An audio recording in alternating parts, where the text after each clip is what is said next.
নমস্কার, আমি রীনা দে।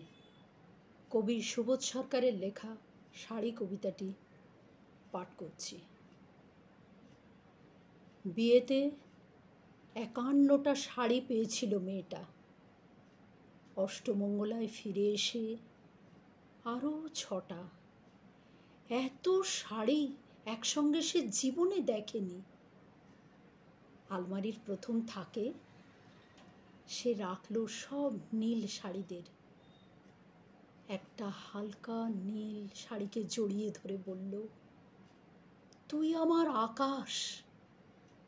দ্বিতীয় থাকে রাখল সব গোলাপিদের। একটা গোলাপি শাড়িকে জড়িয়ে বলল, তোর নাম অভিমান।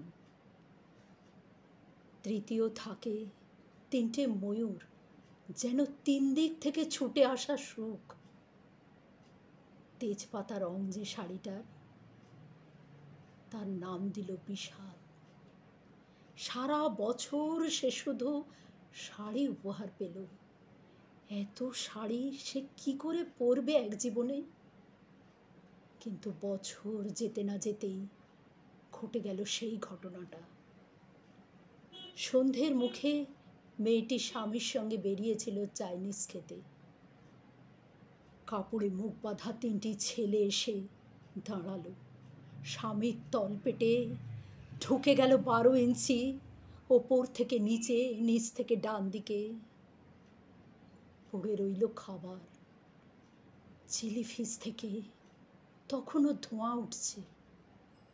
এর নাম রাজনীতি, বলল পাড়ার লোকেরা।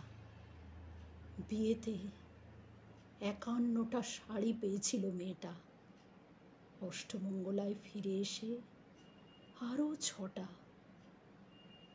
একদিন দুপুরে শাশুড়ি ঘুমিয়ে সমস্ত শাড়ি বের করে ৬তলার বারান্দা থেকে উড়িয়ে দিল নিচের পৃথিবীতে। শাশুড়ি পরিয়ে দিয়েছেন তাকে সাদা থান।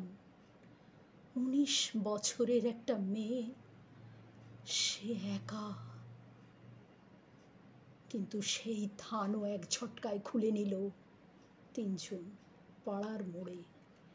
একটি সদ্য নগ্ন বিধবা মেয়ে দৌড়চ্ছে আর চিৎকার করছে, বাঁচাও, বাঁচাও, বাঁচাও। পেছনে ৩ জন, সে কি উল্লাস! নির্বাক পাড়ার লোকেরা।